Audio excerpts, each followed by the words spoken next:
আসসালামু আলাইকুম রহমতুল্লাহ। আজকে আমার এই ভিডিওটা অনেক কষ্ট হয়েছে বানাইতে, কারণ কলেজে গেছিলাম। কলেজ থেকে আসলাম আমি 1টার দিকে। 1টা থেকে তারপর আমি খাওয়া দাওয়া করার পর 3টার দিকে আবার রওনা দিলাম আমার গাছ বাড়ির উদ্দেশ্যে। গাছ বাড়িতে প্রবেশ করার সময় তখন আমি দেখতে পারি একটা কুকুর আছে।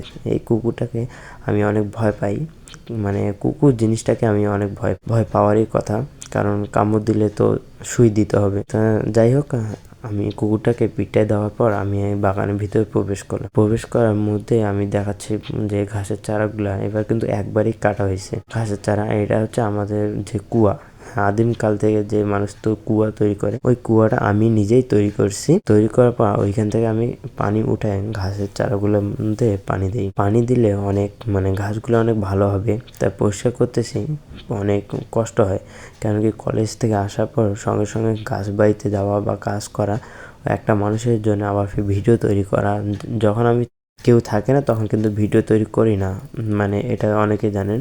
একাই যেহেতু ভিডিও তৈরি করি, তাই তখন আমার সঙ্গে মিরাজুল ছিল।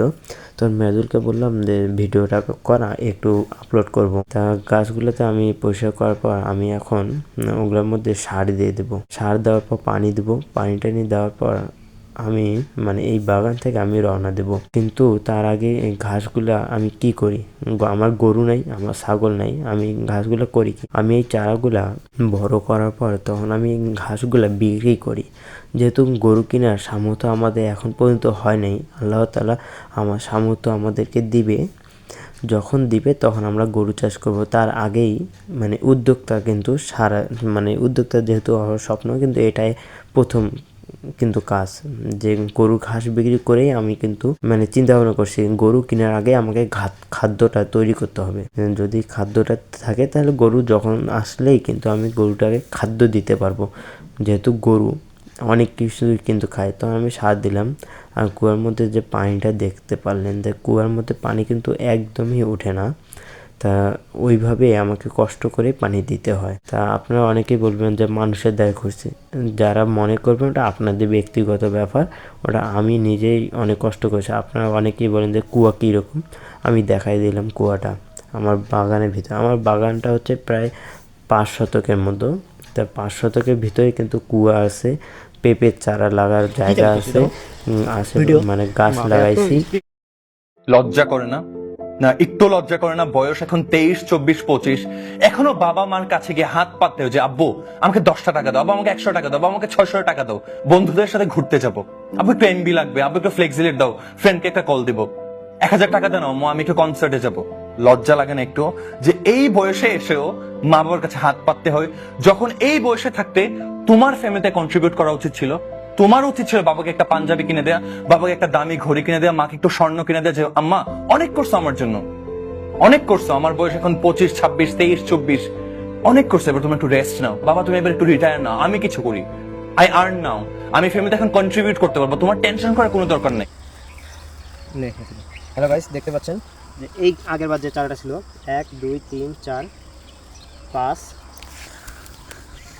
1 2 3 4 5 6 7 8 9 10 11টা।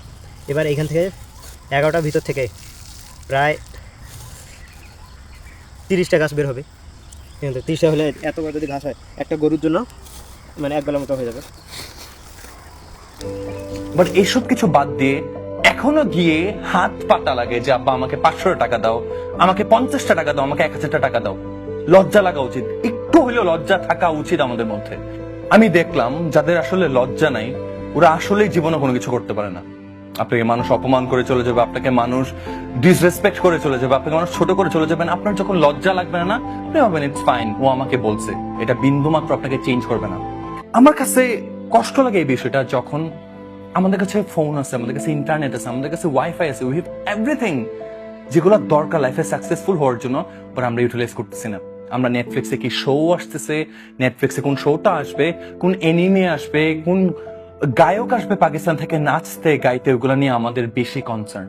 প্লিজ আমি আপনার কাছে রিকোয়েস্ট করতেছি, আপনি দেখবেন যে সময়গুলো আপনি হারাচ্ছেন, যে সময়গুলো আপনি ওয়েস্ট করতেছেন, ভাবতেছেন এই সময়গুলো আবার ফিরে আসবে, ভাবতেছেন এই সময় আপনি আবার পাবেন, এই অপরচুনিটি পাবেন, আপনি কোনোদিন পাবেন না।